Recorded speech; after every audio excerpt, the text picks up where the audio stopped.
Escatología Bíblica, Ciclo 2, Audio 11. Expongamos los elementos de la parábola de las 10 vírgenes y la aplicación que según le dio la escuela del traslado parcial para relacionarla con la iglesia actual o con el arrebatamiento. Y créanme que no tienen bases reales para hacerlo. Empecemos con el aceite. En algunas ocasiones se le dio el uso, según la palabra, como un combustible para encender lámparas. Y eso lo deja claro Éxodo 25:6. Vaya conmigo a la palabra de Dios. Aceite para el alumbrado, especies para el aceite de la unción y para el incienso aromático. En el relato de la parábola, este fue el uso determinante que se le dio al aceite. Su función real, o sea, que aparece escrita, es de combustible para las lámparas, para mantenerlas encendidas, para escoltar. Es un error de interpretación bíblica alegar que el aceite de las lámparas de las vírgenes era o es un tipo del Espíritu Santo. O sea, no puedo decir que el aceite que tenían en las lámparas era el Espíritu Santo o representaba al Espíritu Santo. No puedo hacer esa comparación. Ahora, en un supuesto negado, o sea, supongamos que haya sido así. Claro que nosotros sabemos que no, por eso es un supuesto negado. Que esto sea posible, entonces el Espíritu Santo se puede comprar con dinero, ya que esto lo demuestra la parábola. Porque no podemos aplicar algo y descartar el resto. Si estoy diciendo que el aceite es tipo del Espíritu Santo, entonces también estoy insinuando que se puede vender o se puede comprar. Vamos a Mateo, capítulo 25, versículo del 8 al 10. Dice la palabra de Dios. Y las insensatas dijeron a las prudentes, danos de vuestro aceite, porque nuestras lámparas se apagan.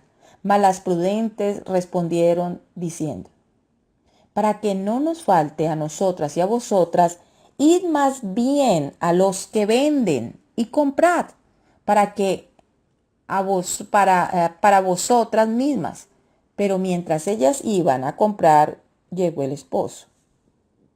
Si lo narrado por Jesús en la parábola da la posibilidad de que el aceite es tipo del Espíritu Santo y que en el caso se podía comprar, esto estaría en contraste con la fuerte reprensión y enseñanza que diera el apóstol Pedro a Simón el mago al tratar de comprar el don del Espíritu Santo que se movía en la vida de los discípulos.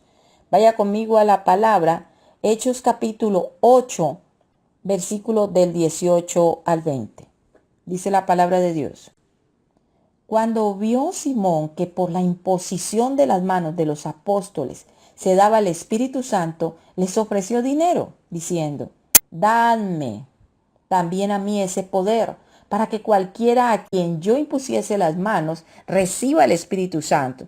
Entonces Pedro le dijo, tu dinero perezca contigo, porque has pensado que el don de Dios se obtiene con dinero. Los que enseñan que el aceite de las lámparas de las vírgenes, narrado en la parábola, es el Espíritu Santo en forma intelectual, están cayendo en el mismo terreno de Simón el mago. Por otro lado, nunca en la teología afirma que el aceite es tipo del Espíritu Santo. En el antiguo pacto se usaba el aceite de oliva para el acto de la unción, pero este aceite no representaba ni era tipo del Espíritu Santo. Este aceite etimológicamente se llama el ungüento, que pasó a llamarse en un aspecto más brusco el aceite de la unción del santo. Este era el aceite de oliva mezclado con especias aromáticas y solo lo podía preparar el sumo sacerdote. Miremos la palabra de Dios. Éxodo capítulo 30, versículos del 22 al 33. Dice la palabra de Dios. El aceite de la unción y el incienso. El Señor habló a Moisés y le dijo, toma también de las especies más finas de mirra fluida 500 siclos, que es aproximadamente a 5.7 kilos. De canela aromática la mitad, 250. Y de la caña aromática, 250. De casia, 50 ciclos, conforme al ciclo del santuario. Y 3.7 litros de aceite de oliva, y harás con ello el aceite de la unción. Mezcla de perfume, obra de perfumador, será aceite de la santa unción. Y con él ungirás la tienda de reunión y el arca del testimonio, la mesa y todos sus utensilios, el candelabro y sus utensilios, el altar del incienso, el altar del holocausto y todos sus utensilios, la pila y la base. Los consagrarás y serán santísimos. Todo aquello que los toque será santificado. Y ungirás a Aarón y a sus hijos, y los consagrarás para que me sirvan como sacerdotes. Y hablarás a los israelitas diciendo: este será el aceite de la santa unción para mí por todas sus generaciones. No se derramará sobre nadie, ni harán otro igual en las mismas proporciones. Santo es y santo será para ustedes. Cualquiera que haga otro semejante o ponga de él de él sobre un laico, o sea, sobre un gentil, será cortado de entre el pueblo. Entonces, mire las condiciones que da Dios para el aceite, tanto para fabricarlo, para qué objetos iban. Y ahora un punto muy importante: este aceite tenía gramajes especiales y también usos que eran especiales, como lo vengo diciendo. Al igual que solo debía usarse en 4 personas, en 4, entienda, en 4. Era sacerdotes, profetas, jueces y reyes. Sobre esas 4 personas eran las únicas que se podía derramar el aceite. Este aceite era depositado sobre un cuerno. El cuerno o las llaves también significan autoridad. Entonces se hacía el ungüento, o sea, el aceite, y se derramaba sobre el cuerno, o se colocaba, perdón, sobre el cuerno. Esta ceremonia, al llamar a alguien, tomar el cuerno con el aceite, se le llamaba el acto de la unción. El aceite que estaba dentro del cuerno, que ya estaba preparado, ese aceite se llamaba ungüento. ¿Y sobre quién se derramaría? Ese ungüento se llamaba ungido. Una vez que se derrama el ungüento, el Espíritu Santo venía sobre esa persona y lo respalda con poder para la misión y la visión que Dios le había mandado. En el Nuevo Testamento, en la gracia en la que usted y yo estamos, ya la unción no es el ceremonial. Ya la unción es directamente el Espíritu Santo. Quien porta la unción es el Espíritu Santo. Y ahí encontramos la gran diferencia. Si a ceremonias vamos para recibir al Espíritu Santo, ahorita en la gracia, lo que necesitamos es confesar, arrepentirnos, confesar que Jesucristo es el Señor, recibirlo en nuestro corazón, o sea, recibir el plan de salvación. Porque en Él fuimos nosotros salvos. Él nos escogió primero. O sea, aceptar ese plan de salvación sobre nosotros, y inmediatamente el Espíritu de Dios está dentro de nosotros. Quiero dar una explicación más abierta para que me entienda dónde está el error. En el Antiguo Testamento, sobre el ungido, o sea, sobre una persona, se derramaba el aceite, que era el ungüento. Inmediatamente se hacía, entonces venía el respaldo del Espíritu Santo. Si observamos que el aceite es una cosa y el Espíritu Santo juega otro papel diferente, el aceite o ungüento indica que son totalmente diferentes. Vuelvo y repito. Observe que el aceite es el elemento que se usa para ungir. Y el Espíritu Santo es la persona que viene con poder a respaldar al ungido. Según el libro de Éxodo, el aceite no era tipo del Espíritu. El aceite era el elemento que se utilizaba para ungir, y el Espíritu es la persona que venía sobre el ungido. Entendamos que si nosotros no utilizamos los métodos de interpretación bíblica, no podremos ver la verdad que está escrita. Nosotros necesitamos entender, estudiar la gramática, el contexto bíblico, la hermenéutica. Necesitamos estudiar muchas cosas para poder entender lo que Jesús está hablando, para poder recibir la iluminación. Dice, no es que hay personas que dicen, no es que el Espíritu Santo a mí todo me lo revela. El Espíritu Santo todo lo revela en la revelación que Él dio entre Génesis y Apocalipsis. Esa es la revelación. Lo que hace el Espíritu Santo es iluminar esa revelación. ¿Y cómo lo va a hacer? Cuando yo tenga conocimiento. Dice, conoceréis la verdad y la verdad os hará libres. Si yo no conozco la verdad, entonces no voy a ser libre. Lo que voy a hacer es una réplica de cosas que Dios jamás dijo.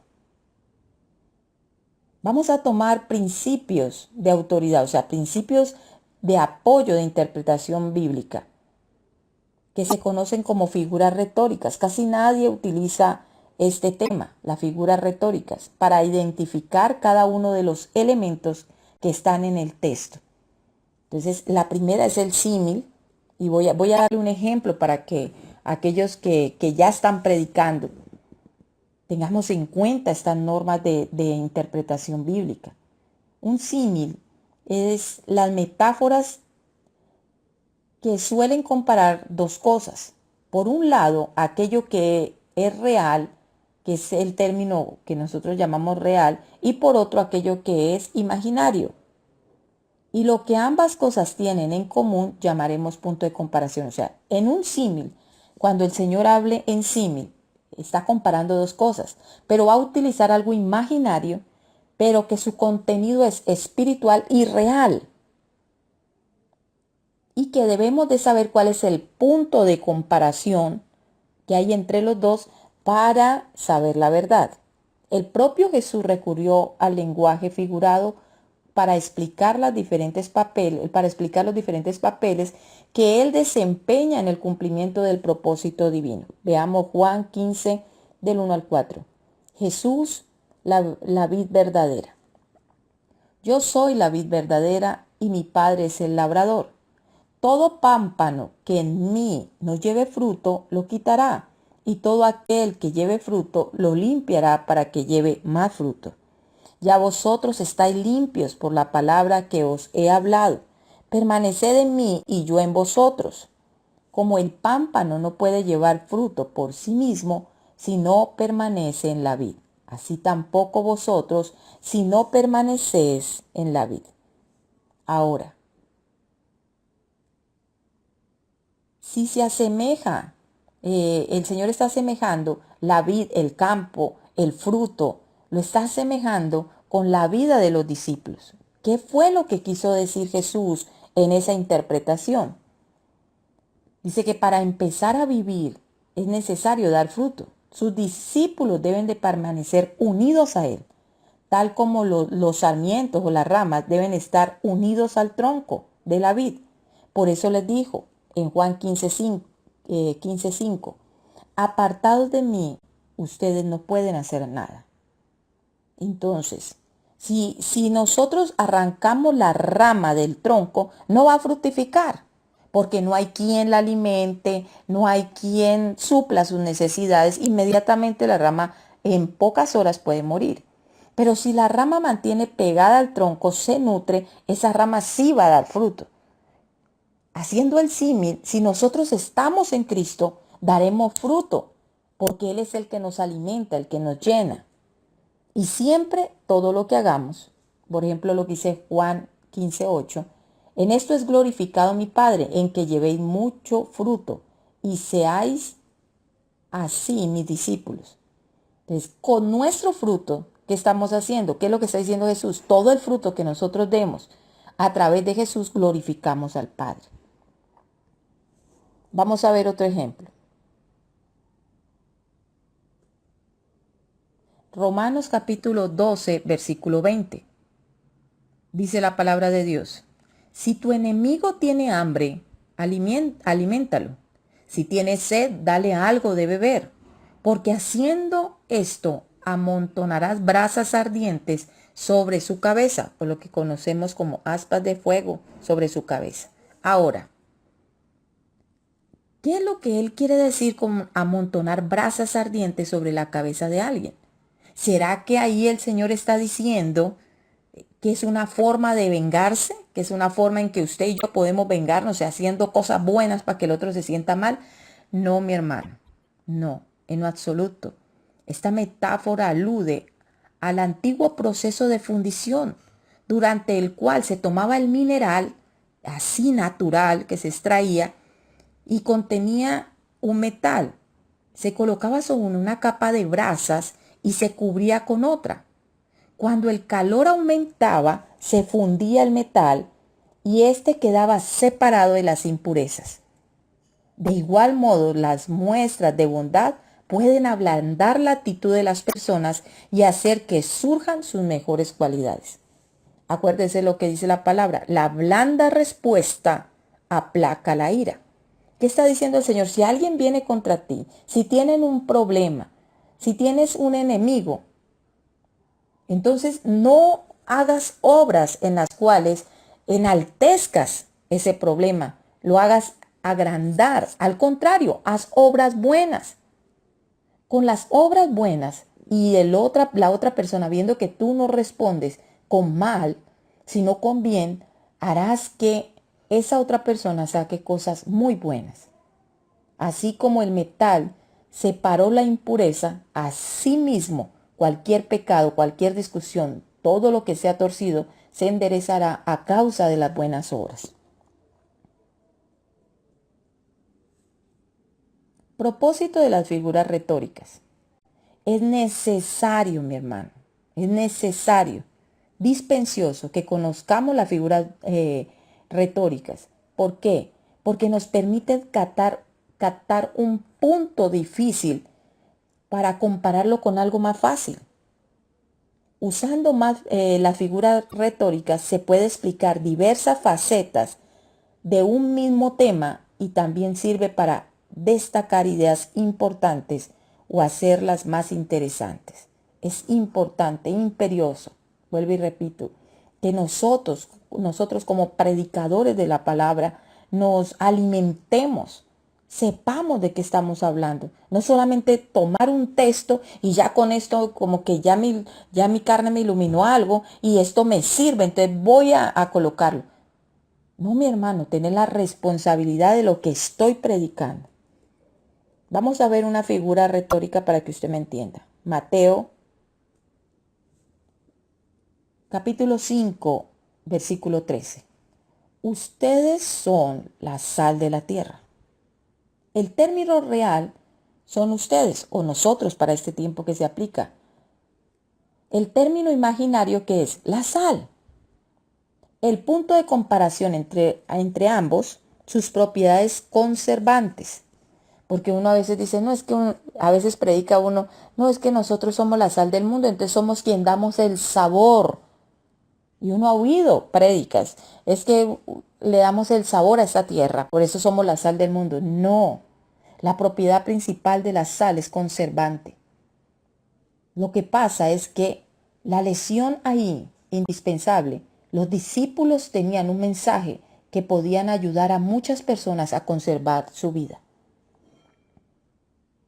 Igual el mensaje que usted tiene ahora para conservar la vida de muchos, sea para los que ya conocen de Cristo o sea para los que no conocen de Cristo, para que de muerte vuelvan a la vida y los que están en la vida conserven la vida que está en ellos.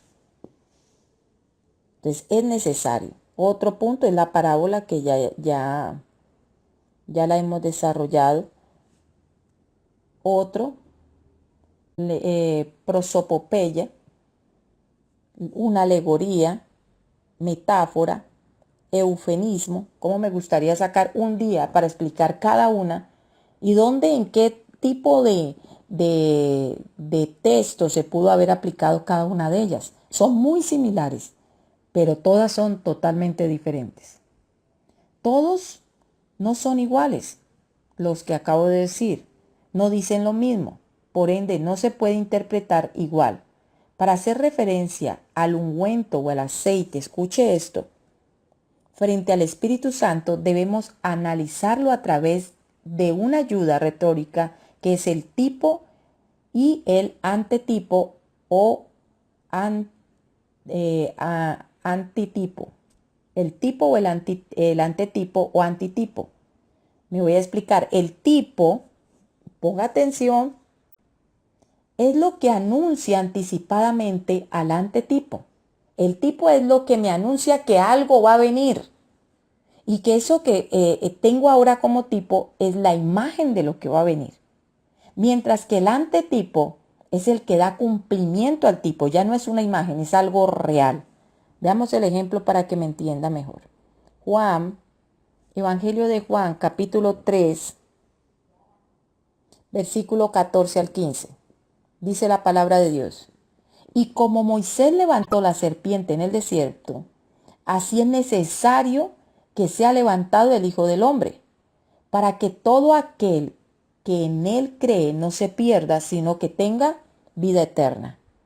Cuando Moisés levantó la serpiente en el desierto, recordemos que a causa del pecado vinieron muchas serpientes y mordían a los hijos de Israel, inmediatamente morían. Entonces Dios envió a Moisés que se construyera una imagen de serpiente. Y cuando venía todo aquel que mirara la figura de la serpiente mientras Moisés la levantaba, entonces no morirían. Y ese es el tipo. Y el que fue levantado en la cruz del Calvario fue Cristo, que es el antitipo, porque dio cumplimiento al tipo. Por eso dice que así como Moisés levantó la serpiente, así era necesario que fuera levantado el Hijo de Dios. Otro ejemplo, fueron los de los corderos, para que me entienda mejor, que fueron sacrificados en el Antiguo Testamento. Los corderos fueron el tipo, pero el antetipo es Cristo, quien es el cordero que quita el pecado del mundo. O sea, en el Antiguo Testamento, en la ley, se tomaba un cordero y se colocaba sobre él las manos y se confesaba el pecado. Ahora, una vez se confesara el pecado, el cordero debía de morir. O sea, un inocente muere en cambio, o sea, hizo el cambio para que yo siga viviendo. En la ley no era que ese cordero, con esa sangre, se terminaba el pecado, no, sino que se cubría.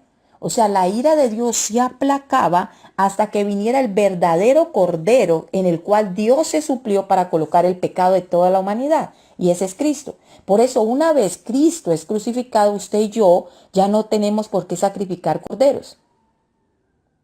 Esto indica que cuando el antetipo sale a la escena, o sea, Cristo ya salió a la escena, el tipo pierde su valor. O sea, ya no hay necesidad de matar un animal. Pierde su valor, pierde su fuerza. Por eso nosotros en la gracia ya no sacrificamos, como le vengo diciendo, corderos. Ya Cristo murió por nosotros. Y espero que quede entendido. En un supuesto negado que el aceite sea el tipo del Espíritu, ¿por qué seguir usando el aceite cuando tenemos en nosotros la persona del Espíritu Santo?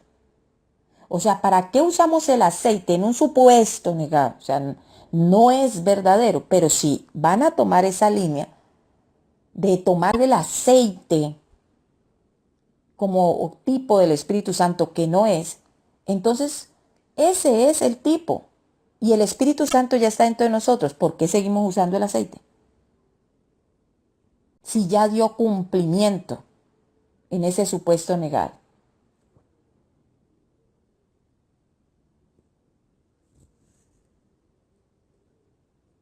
Cuando el verdadero, o sea, el tipo se manifiesta,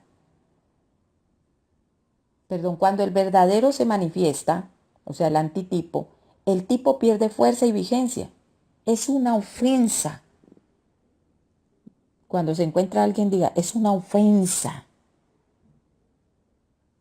en contra del Espíritu Santo el que estemos utilizando un elemento como el aceite y no le demos el lugar que le corresponde.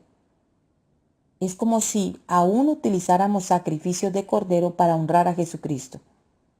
Por ende, el aceite de la lámpara no tiene nada que ver con el Espíritu Santo. Y al usarlo como si fuera en el aceite que Él estuviera, contrista al Espíritu Santo por ignorancia. De no conocer ni siquiera la verdad. El vivir una vida de religión, una vida de costumbre, es que mi pastor lo usaba, es que el pastor de mi pastor lo usaba, es que no, eso es una tradición. Oiga, a veces la iglesia cristiana usa tantas tradiciones. Dentro de la iglesia se ven tantas tradiciones, tantas religiosidades. Hasta la hechicería está dentro de la iglesia. Porque oímos y no estudiamos. No indagamos. No nos perfeccionamos para conocer al Dios que nos conoce y que necesita que nos llenemos de luz para darle luz a otros. Contristamos al Espíritu Santo haciendo eso. Aquellos que cargan unja mi casa. Nosotros estamos viendo que para ungir solamente utilizaron para elementos del templo, para nada más. Nadie llevó el camello, que era el carro de aquel tiempo. Nadie llevó un camello para ungir. ¿Dónde dice la palabra? Nadie llevó la casa rodante porque ellos andaban de un lado para otro. Ay, únjame esta casa. Pero eso a nosotros se nos ha entrado en la iglesia. Pero espérenme ahí tantico. No me quiero adelantar todavía. El vivir una vida de religión, una vida en Cristo, no porque Él guíe, sino porque la tradición la conduce, darle lugar a un elemento y colocarlo a cambio de la persona del Espíritu Santo,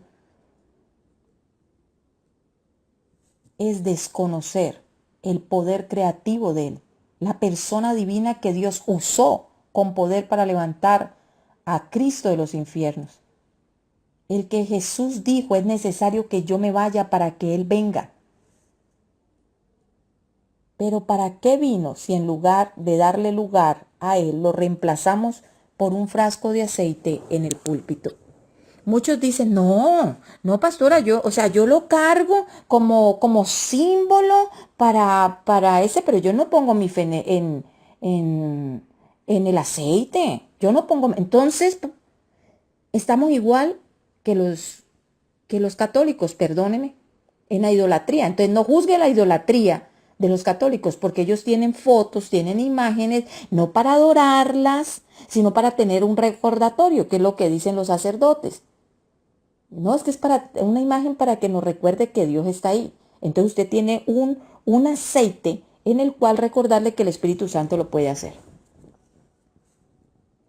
En el Nuevo Testamento la palabra ungir aparece solo para ese tipo, solo aparece en la carta a Santiago, pero el término que se utilizó no es crío. Y escúchelo bien. El término se utilizó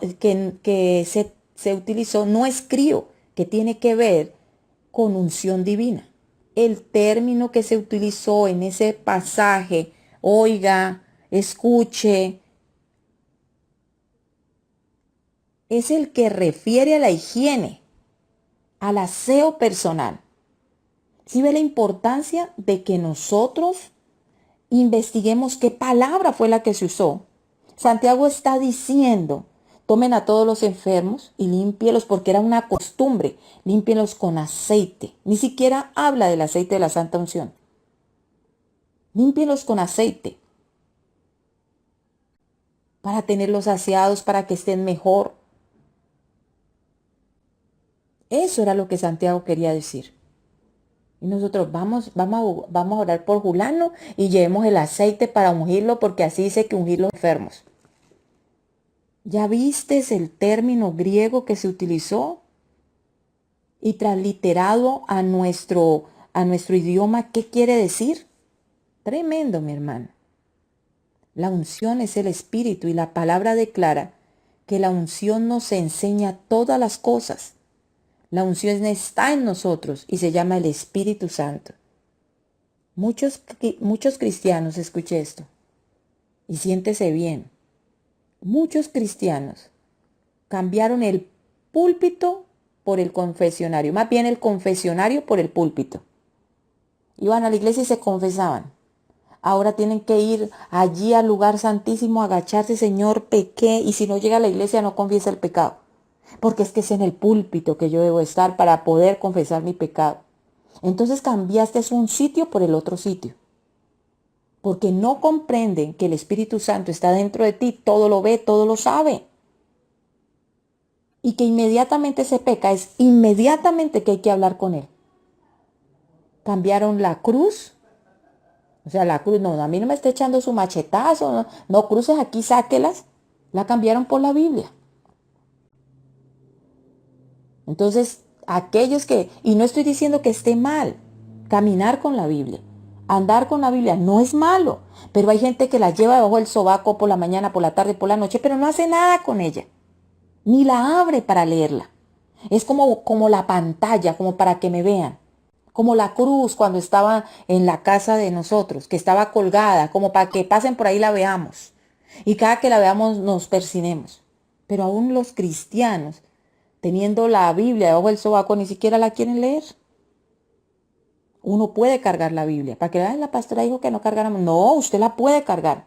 Pero como la carga sea un instrumento útil por el cual usted la esté cargando. No sea un motivo del adorno especial.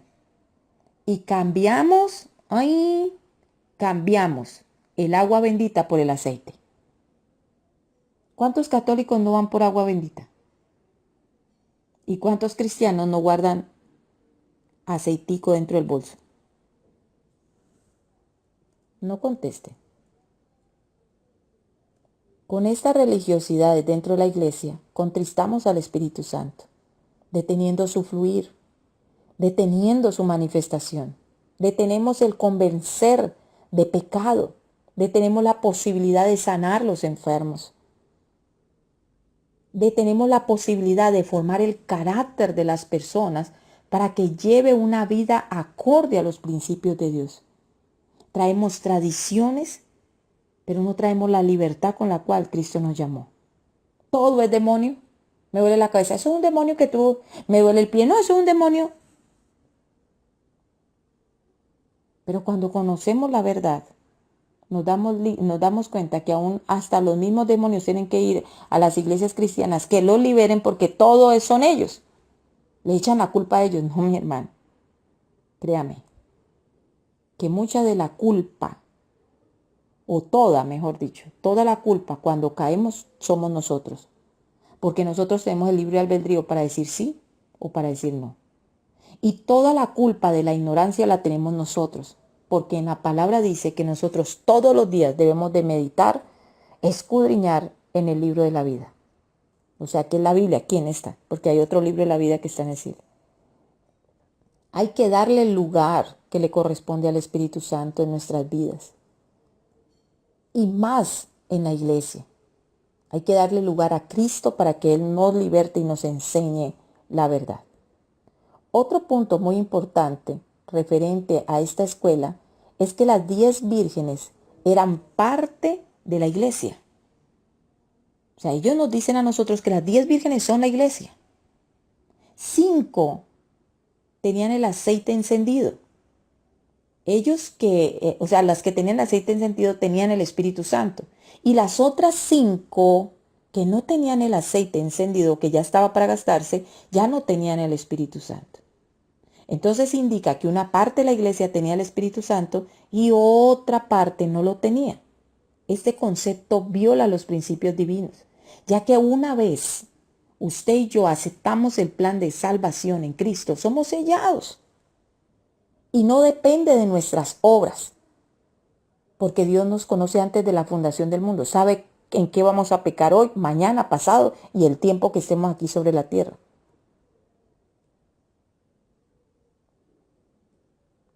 Así que, mi hermano, no es posible que una parte de la iglesia tenga el Espíritu Santo y otra no. Cuando usted y yo aceptamos, toda la iglesia recibe el Espíritu Santo. La persona que no tiene Espíritu Santo no pertenece a la iglesia. El número 10 que aparece en la parábola de las vírgenes, este número no tiene ningún sentido de aplicación en lo exegético, por razones que se desconoce el cortejo, ya que era compuesto por el número de 10, acto que se hizo en una tradición. Fue la misma tradición que colocó 10 vírgenes. En otras irán 6, en otras irán 8. Eso es de acorde a lo que, si no hay más vírgenes, ¿qué van a hacer? Antes no nos vamos a casar porque no hubieron más vírgenes. La tradición decía que eran 10, pero no dice más. El Señor no ahonda, en decir de que ese 10 era algo especial. El término virgen, este término indica que las damas encargadas de preparar a la esposa para su encuentro con los invitados junto con su esposo eran solteras, sin desposamiento, y a su vez representaban la fidelidad y la honorabilidad de la desposada, que pasa a ser la esposa, en total castidad. Por lo consiguiente, las damas de honor eran invitadas a la fiesta, escuche, eran invitadas a la fiesta, no a las bodas. Punto tremendo. Porque las bodas se realizaban en una parte y ellas debían de esperar para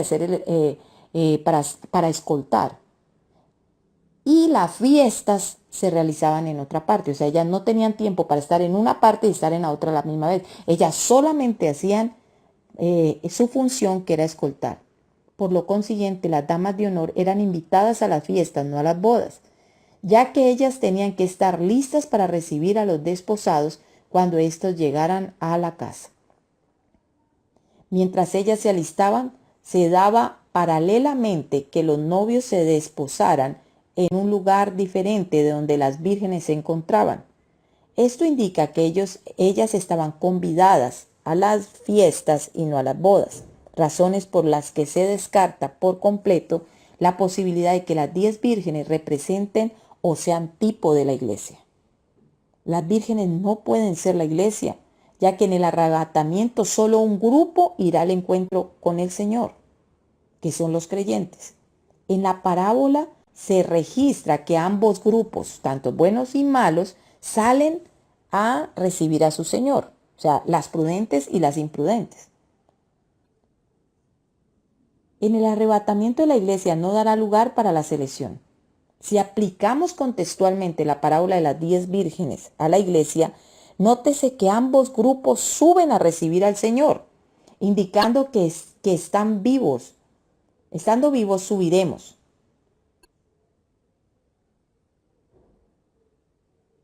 Todos los vivos subirán, sean buenos o sean malos. Y si hacemos la aplicación, escuche bien, a que todos nos vamos, entonces los que han muerto, justos e injustos, también subirían. Porque también están subiendo los injustos. Porque la palabra dice que las prudentes y las imprudentes estaban en ese mismo acto.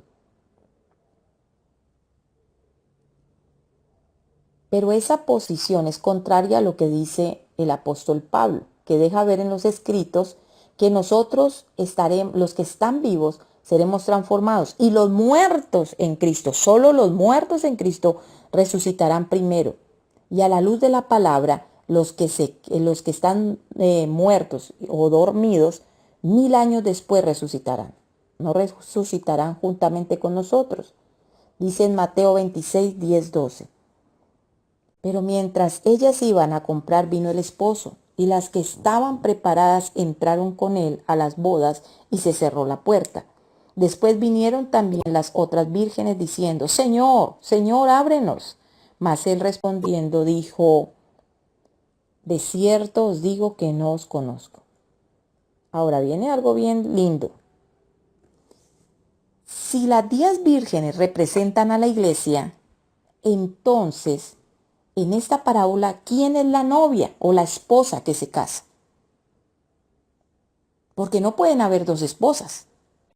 Si esta escuela está dando la aplicación, escuche, entienda. Si esta parábola está dando la explicación, esta escuela está dando la explicación de que las 10 vírgenes son la iglesia, entonces ¿quién es la esposa?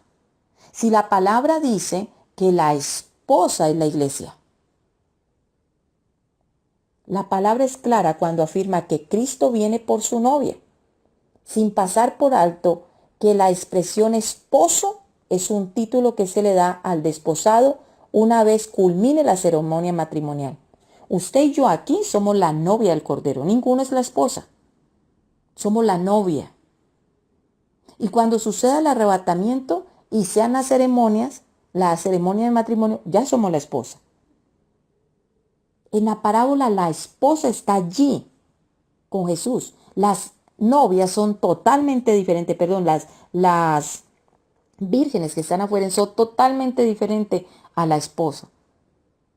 No hay punto de comparación de que ellas sean la iglesia. La iglesia ya se casó, está al lado del esposo. El esposo es el título que se le da al desposado una vez culmine la ceremonia matrimonial. Tengamos en claro que el que viene por la novia es el novio, en este caso Cristo, y la expresión esposo indica que las bodas ya se efectuaron. Aplicándolo a lo espiritual, Cristo ya se casó con la iglesia en la parábola de las 10 vírgenes. Entonces, esta parábola no es aplicable a la iglesia, sino a su segunda venida. Cuando el Señor venga del cielo para las fiestas de las bodas con el parentesco de esposo, por lógica, que viene con su esposa. Por lo tanto, los que esperan en la tierra, en el caso de las vírgenes, no pueden ser la esposa. Si analizamos el comienzo de la parábola de las 10 vírgenes, podemos notar que dicha parábola está contextualizada con un pensamiento que viene desarrollando desde el capítulo 24 de Mateo, que no tiene nada que ver con la iglesia. El capítulo 24, desde el versículo 1 hasta que se termine, es una narración que Jesús hace a causa de las preguntas que le están haciendo, y cuya narración tiene que ver con el programa de Dios, con el pueblo de Israel y con los gentiles. No tiene nada que ver con la iglesia. Y si Mateo 24 no tiene relación con la iglesia, entendamos que el capítulo 25 tampoco, porque es una continuación. Utiliza el término entonces. Nosotros ahorita tenemos divididos por capítulos y por versículos, pero el original no viene dividido en nada, mi hermano. El original viene un solo rollo, vienen rollos y en los rollos está todo entero. Entonces, a veces uno piensa que el 24 solo es el 24, no. Ahí por eso aparece la palabra entonces. O sea, Jesús está hablando 24, termina de hablar y dice entonces, o sea, haga el enlace. Lo que voy a decir ahorita es enlazado con lo que está en Mateo 24. Y lo afirma, o sea, cuando él dice que a su vez es corroborado cuando hubo acabado Jesús todas estas palabras. Cuando ya termina, dice, cuando hubo acabado Jesús todas estas palabras, que aparecen en el comienzo de Mateo 26. O sea, tiene principio y tiene fin. Esto indica que la conversación que Jesús expresa en Mateo capítulo 24 y capítulo 25 se termina. Y Mateo 26, ahí se rompe la hilación de pensamiento. Son dos temas totalmente diferentes que pudo haber sido en otra hora, en otro día, en otro tiempo. El término el llorar y el crujir de dientes, que aparece al final de la parábola, solo es usado para el lenguaje escatológico. En todo el contexto donde usted escuche o lea llorar y crujir de dientes, hace referencia a Israel en la culminación para el juicio. Y en este caso no es la excepción. Ese término es una expresión que demarca el estado de lamentación en la que caerán las naciones por causa de no haber sido aceptado para entrar al reino milenial. Después de haber pasado por el juicio, dicha expresión en el lenguaje bíblico escatológico nunca se dio para la iglesia.